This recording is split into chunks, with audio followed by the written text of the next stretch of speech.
네. 이준석 긴급 기자회견인데 이거 다뤄야 돼요 진짜. 이거 간략하게 의견만 주시고 우리 공약 얘기도 해야 되니까 네. 중요한 얘기니까. 자, 오늘 오전에 이준석 후보가 또 긴급 기자회견 열었습니다. 긴급 기자회견 매일 여는 것 같은데 매일 긴급한지는 모르겠는데 기자회견 내용은 지금 그 혐오 발언에 대한 얘기죠. 다시 한번 변명하는 거죠. 그러니까 이제 굳이 이걸 옮겨드릴 필요가 없는 내용이요. 저는 긴급 기자회견을 한다고 했을 때 정말 0.01%의 기대를 가져봤습니다. 아 설마 이거 사과하나? 사전 투표도 앞두고 있고 뭔가 좀 대통령 후보로서의 모습을 보여주는 건가? 자신의 잘못을 진정성 있게 뉘우치는 모습 혹은 눈물쇼라도 할까? 이 생각을 했거든요. 전혀 제가 생각했던 99%의 가능성으로 그는 전혀 사과하지 않았고요. 사과라기보다는 오히려 내가 잘못한 게 뭐가 있느냐라는 방식이었어요. 첫 번째는 내 발언 어디에 혐오가 있느냐.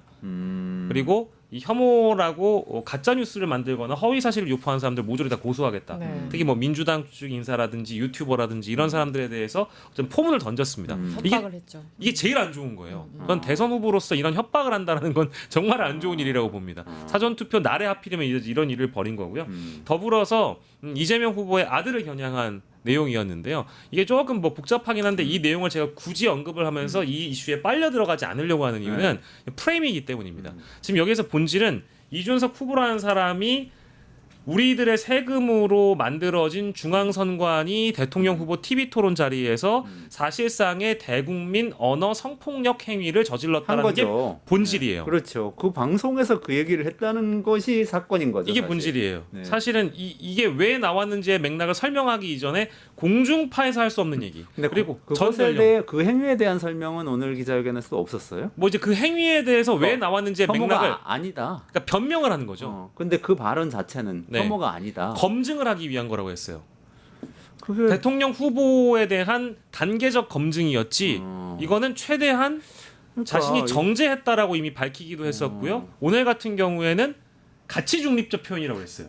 그러니까 이제 이런 얘기를 제가 이제 또 전해드리는 게 또 분노스러운데 아무튼 이게 이준석의 말을 듣고 전하다 보면 이 사람의 변명을 저희가 자꾸 나르게 되니까 그러니까요. 본질은 이준석이 잘못했는데 잘못을 인정하지 않았고 변명으로 얼룩졌고 심지어 가치 중립적인 표현이었다는 황당무계한 궤변을 늘어놨다.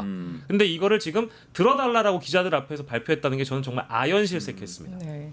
전혀 긴급하지 않고요. 네, 기자회견 제발 그만 좀 하시고요. 네, 공중파에서 제발 10% 정도밖에 안 되는 후보가 정말 그 유시민 작가 말대로 한 10배 정도의 지금 언론 세례를 받고 있지 않습니까? 맞아, 과거 맞아. 후보 같으면 어떻게 저렇게 그러니까 저는 사실상 언론이 가장 좀 문제라고 생각을 하고 저는 딱 두 가지 말씀을 드리고 싶어요. 집에 가서 엄마가 주는 밥 좀 먹고 인간이 돼서 좀 나타나라. 그리고 두 번째는 맞는 말씀입니다. 앞으로 경찰 검찰 조사 충실히 받아라. 그 정치권에서 퇴출되길 원하고요. 명태균 여론조사 뭐 의혹 여러 가지 있지 않습니까? 그리고 당장 그 말도 안 되는 그 발언 때문에 지금 공직선거법, 정보통신망법, 그리고 아동복지법 위반 혐의로 경찰에 고발됐고요. 인권위 진정 35건 정도 들어갔다고 합니다. 그래서 이 조사 잘 받으시고 문명인으로서 그리고 공동체 일원으로서 네, 제발 조용히 살아가시길 바랍니다. 네. 지금 커뮤니티 여론은 어때요? 커뮤니티, 박영식 에디터님. 네. 네. 뭐 커뮤니티라는 게 이제 그 혹시 이준석 지지층의 커뮤니티를 말씀하시는 거죠? 지지층과 뭐 그래 일반적인 보수 커뮤니티. 일반적인 여러분들. 보수 커뮤니티나 다른 이제 흔히 얘기하는 진보 진영의 커뮤니티는 다 대동단결이에요. 사실 보수 커뮤니티에서도 이건 좀 선을 넘었다라는 반응들이 진보 많이 커뮤니티는 있습니다. 뭐 그럴 것 같고 네, 보수 네. 쪽은 어때요? 보수 쪽은 이제 흔히 얘기하는 우리가 전통적 보수 기반 혹은 국민의힘 지지층 사이에서는 이준석 했다라는 반응이고요. 그러니까 사실은 이 정도 김문수는 이러지 않지 않냐. 김문수가 네. 아무리 우익적이고 극우적이고 극단적인 발언을 한다고 하더라도 TV 토론이라는 자리가 어떤 자리인지 공중파가 뭐 하는 곳인지를 그래도 피부로 좀 인식을 하고 있기 때문에 이 사람이 과거에 또 정치도 해봤기 때문에 그래도 이런 자리에선 그런 발언이 허용이 되지 않는다라는 것. 네거티브나 마타도어를 한다고 하더라도 그 후보를 대상으로 하는 것이지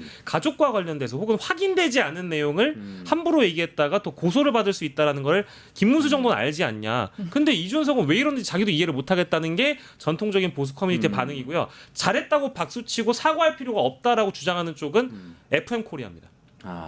그렇군. 거기 한 군데만. 사과하지 말라. 사과하지 말라는 반응이고 그래서 지금 이 분위기가 요상하게 돌아가다 보니까요.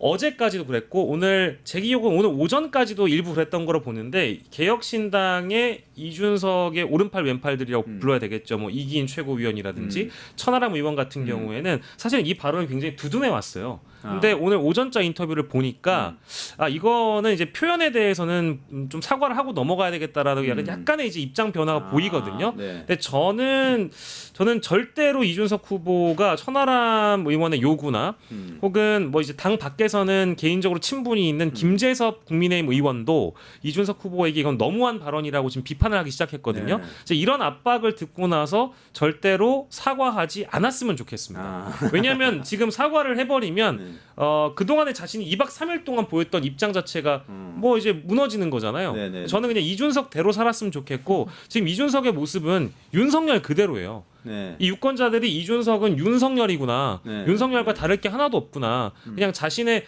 윤석열은 극우 유튜브만 보다가 국정을 말아먹었잖아요. 네. 이준석은 팸코만 보다가 선거를 말아먹었거든요. 저는 이대로 그냥 평가를 받고 자신이 뭘 잘못했는지 깨달을 수 있는 계기가 오롯이 있었으면 좋겠는데 만약에 또 사과를 해가지고 뭔가 동정론을 얻거나 어줍지 않은 눈물쇼를 할 거라면 전 이준석답지 않다. 끝까지 가시라.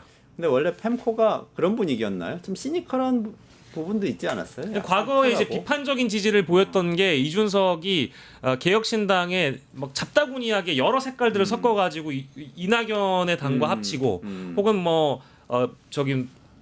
류호정이라든지 맞아요. 이제 이런 정의당 분들과 쪽에서 좀 갔을 정의당과 합쳤을 때 그때는 비판이 엄청나게 거셌죠. 비례 1번을 누굴 주느냐를 놓고도 굉장히 그 당원들 사이에 분란이 심했고요. 그러다 보니까 20일이 안 돼가지고 당을 스스로 뽀개버리는 그런 일을 벌입니다. 근데 그 일의 중심에도 팸코가 있었어요. 팸코가 이런 식으로 가면 안 된다라고 계속적으로 비판을 했거든요. 이낙연 배신하고 갈라서고 이랬던 그 과정. 이런 식으로 무지개색으로 네. 합쳐버리면 개혁신당의 색깔이 없다. 이러려고 우리가 너를 지지한 게 아니다라고 강력하게 이제 비난을 하면서 이준석이 돌아서는 가장 큰 배경이 팸코였죠. 근데 어떻게 지금도 팸코가 문제인 거예요. 지금 어떻게 보면 개혁신당 자체가 팸코당 같은 형태가 된 거네요. 뭐 단언하고 싶지는 않지만 뭐 이제 고소를 하신다고 하니까 단언하고 싶지는 않지만 저는 팸코와 이준석은 사실상 한 몸이 아니냐라는 생각까지 드는 거예요. 아니 뭐 멀리 갈 거 없이 그 당에서 나오신 김용남 의원 그리고 허은하 전 대표. 네, 전 대표. 그 교수님하고 제가 성함이 헷갈렸어요. 그분들이 그냥 증명하고 있잖아요. 하루에도 여러 번씩 들어가서 보는 것 같더라. 거기와 그 단절하지 않으면 제대로 된 정치를 못 한다라고 지금 그 목격자들이 진술을 하고 있기 때문에. 네. 근데 저도 같은 생각이에요. 그 반성도 안 할 테지만 지금 뭐 사과한다고 해서 그게 진정성이 있겠습니까? 전혀 없죠. 전혀 믿을 수가 없습니다. 그냥 스스로 소멸하는 길로 접어들었다고 저는 생각을 합니다. 지금까지 버텨온 것도 대단하죠.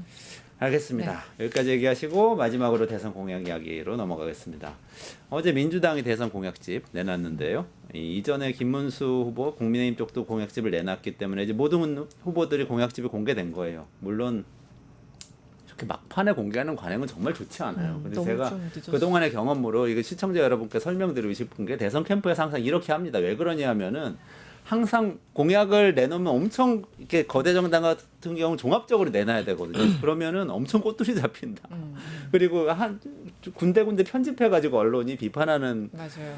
기사를 쓴다 그래가지고 특히 민주당이 더 늦게 내놓거든요. 이해는 가는데 그래도 미리미리 내놔서 검증을 받았으면 좋겠는데 어쨌든 공약집이 공개됐고 방대한 내용입니다. 일단 두 분이 인상적으로 보신 내용을 각각 좀 이야기를 해주시면 좋겠습니다. 일단 저도 그 민주당 쪽 출입하는 기자한테 야 빨리 좀 줘봐라 그래가지고 PDF 파일을 봤는데 뭐 양이 상당합니다. 그런데 3대 비전, 15대 정책 과제 그리고 247개 세부 공약 이렇게 구성돼 있어요. 그래서 내란 극복과 민주주의 회복, 경제 안보, 한반도 평화, 국민 생활 안정 이렇게 세가 크게 있는데 저는 제 관심 있었던 게 제가 취재도 한참 했었던 거고 기후 에너지부 설치한다는 게 가장 반가웠습니다. 저는 항상 이 기후 뭐 우리나라 분들도 기후 문제 굉장히 특히 젊은 세대일수록 많이 신경을 쓰고 그건 우리가 미래에 정말 닥칠 재앙이라고 다들 인식을 하고 있지 않습니까? 그래서 지난 총선 때도 그 당시 어떤 교수님이 여론조사를 했었었는데 기후 정책을 보고 총선 때 뭐 표를 던지겠다 이런 분들도 많이 계셨었어요. 그런데 이번에 어쨌든 기후 에너지부를 신설하겠다라고 얘기를 했고 이재명 후보가 이런 얘기를 합니다. 기후, 에너지, 인권 등 다양한 문제에 지금 산발적으로 대응하고 있기 때문에 포괄적이고 통합적으로 이제 대책을 마련해야 된다라고 얘기를 했었고 이 얘기는 지금 산업통상부에서도 뭐 기후 얘기를 하고 있죠. 환경부에서도 기후 환경 얘기하고 있죠. 그런데 사실 산업부에서 기후 얘기한다는 건 지금 사실 우리나라 구조에서 넌센스예요. 거기는 항상 제조업 기반 혹은 기존에 있었던 산업 중심으로 네네. 예, 플랜을 짜는 부서기 때문에 네. 구조적으로 문제가 있어서 그걸 좀 떼어놔야 된다는 얘기가 있었거든요. 아, 그렇죠. 네, 그래서 거기서 기후 그리고 환경부에서 또 기후에서 하나의 기후 에너지라는 방식으로 접근하겠다는 것 자체가 굉장히 제가 바라던 건데 이 부분은 좀 평가할 만하다고 생각하고요. 당장 작년 8월에 생각해 보시면 헌재에서 무슨 얘기가 있었죠? 그 탄소 중립 녹색 성장 그 기본법이 헌법 불합치라는 판결이 작년 8월에 나왔습니다. 아, 그랬어요. 네, 그때 젊은 그 이제 정말 젊은 사회들고 유아들도 있었어요. 이런 수십 명의 사람들이 우린 미래 세대고 우리가 어른이 됐을 때 이 기후 재앙이 있을 거다. 그런데 정부가 대책을 마련하지 않고 있다 그래서 소송을 한참 벌여서 헌재가 낸 우리나라 첫 번째 기후 어떤 결과였던 겁니다. 당시에 헌재에서 2031년부터 49년까지 탄소 배출 감축 목표를 정확하게 그 지금 정부가 제시하지 않아서 이거는 어떤 그 정량적 수준을 반드시 만들어야 된다라고 헌법 불합치 그러니까 결정을 정부가 내렸어요. 기후 위기에 대한 대책을 마련하지 않고 있다는 것이 헌법 불합치다. 네, 맞습니다. 라는 네. 판결을 그렇죠. 유아까지 포함된 미래 세대가 끌어냈다 이 그렇죠. 얘기네요. 맞습니다. 아, 그래서 작년 그게 8월은 너무 멀어진 것 같아가지고 지금 계엄 때문에 작년 해가 12월 너무 이후부터 중요하지. 굉장히 네. 예, 시간이 조금 그렇죠. 그래서 이번에 조금 더 구체화됐습니다. 그래서 이 기본법을 당연히 개정해야 되고 또 기후 뭐 중립산업법인가를 이제 제정한다고 하고 해서 기존 지금 윤석열 정부는 모든 탄소 배출 이런 것들 다 뒷세대로 밀어놨었거든요. 네네네. 그래서 굉장히 환경단체로부터 그 영향이 있었는데 이번에는 조금 내용이 충족된 것 같아서 저는 네, 좀 기대해 보자라는 얘기를 하고 싶습니다. 네. 시민사회에서는 또 청년들도 그렇고 기후 문제 너무 아무리 계엄 상황이라고 해도 너무 민주당이 얘기 안 하는 거 아니야? 맞아요. 이런 그 비판도 불만이 있었는데 있었어요. 상당히 수용됐다고 보시는 건가요? 네, 일단 플랜은 괜찮은데 직접 실행에 옮기는지는 또 매의 눈으로 관찰을 해야 되겠죠. 그리고 네. 기후 에너지 부를 만드는 거는 큰 공약인 것 같아요. 굉장히 그 패러다임 자체가 달라지는 거죠. 그러니까 그렇죠. 한마디로 그 뭐 얘기했지만 원전 의존도 조금 줄이고 그리고 석탄 뭐 이런 거 좀 줄이고 화석연료 줄이고 재생 에너지를 갈 수밖에 없잖아요. 아리백을 달성하기 위해서라도. 그래서 글로벌이 그렇게 가니까. 네, 그래서 우리는 이제 사실상 섬이지 않습니까? 북한에 막혀 있기 때문에 그래서 삼면을 쭉 연결해서 그 에너지 고속도로를 만들고 여기서 재생 에너지를 해서 뭐 배터리나 뭐 전기 자동차 등등 거기에 이제 에너지를 공급하는 그런 플랜들이 있는데 잘 이 계획대로 잘 됐으면 하는 바람입니다. 네. 앞으로 기후 얘기도 종종 해주세요. 막 이렇게 예. 눈에서 번쩍번쩍 빛이 나시네요. 기후 얘기 갑자기 기후에 예, 기분이 좋아졌어요. 알겠습니다. 네. 박영식 에디터님 어떠셨어요?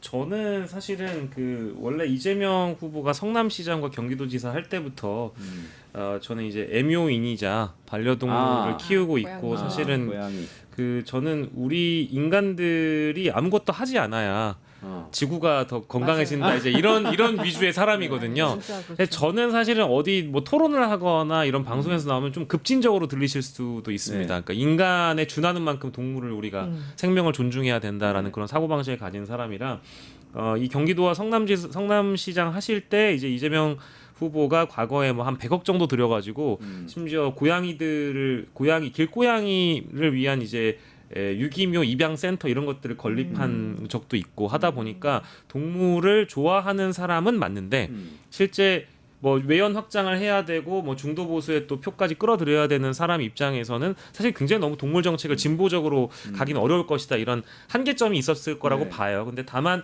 동물 공약을 좀 보고 나니까 일단 동물 보호만이 문제가 아니라 동물 복지를 좀 중심으로 해가지고 좀 정책을 꾸며보겠다라는 그 의지가 눈에 띄어서 여러 가지를 좀 봐왔는데요.